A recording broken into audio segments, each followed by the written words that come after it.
camp boundaries.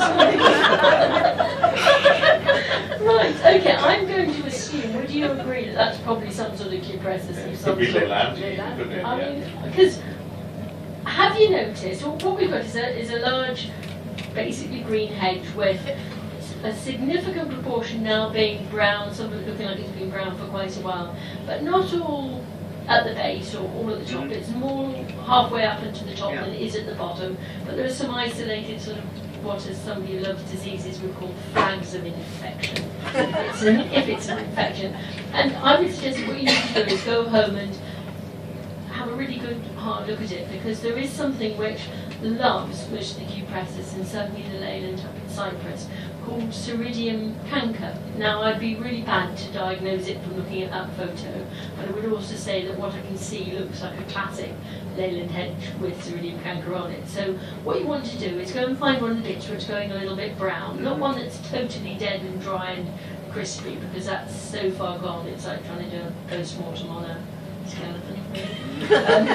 On something that's on the way out. Nicely put. It's just a bit tricky doing it like that, and then you trace it back from where it's on the way out, down onto the stem, and if you see any sticky patches, get a pair of secateurs and cut that length of the stem out and have a really long hard look, and if you see any little tiny dots along the stem, almost as if I was putting like biro points on my finger now, that sort of size, small dark spots, then I'd be pretty sure that you've got Ceridium canker. Really difficult to control, but what you do need to do is to cut out all the infection you possibly can, because it'll spread from those little black dots. Looking at that, you've then got to think, what would you be left with? Would it be worth having or not? Then you're the one that's best to judge that from the real thing rather than the photo. Yeah. What you're saying is that this hedge is doomed. No, because hopefully what I'm hoping is he's going to put his head deep inside that hedge and not find any sticky little patches. In which case, my other much more hopeful thing would be is that if it suffered from anything like extreme drought, that could also cause that, or conversely, if the site's being waterlogged at any stage, you'll get similar sorts of symptoms. It has. It has. Tell me about For it. nearly a year.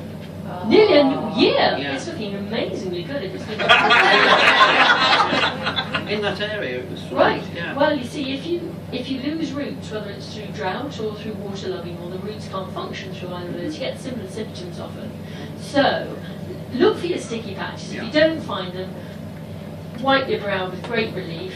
And I would suggest trying to foliar feed it. It's too late in the year, but I would whack on foliar feed in the spring, which basically means you're spraying suitable fertiliser at the foliage with a little bit of extra wetting agents, so something like a couple of drops of washing up liquid per 5 litres or thereabouts to help it stick, because it tends to run off otherwise, and try and promote a bit more root growth to compensate for what I reckon you've lost. So Barry, there's good news and there's bad news. Yeah. The good news is you could probably save your hedge, and the bad news is your printer's probably beyond repair. It's pretty fantastic. I love it. And it does look like lots of parallel deer fencing.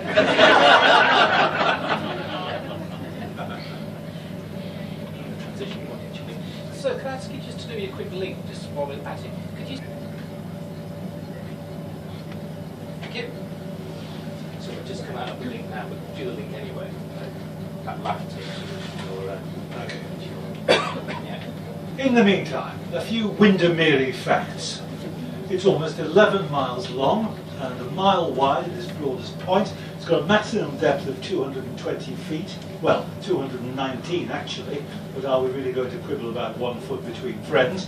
It also plays host each year to the Great North Swim, one of the biggest open water swimming events in Europe, attracting thousands of masochists every year. And yes, that is a non-swimmer talking. And have you heard of the Windermere Kettle? Many of the early steam launches used spare steam from their engines to heat a tea urn.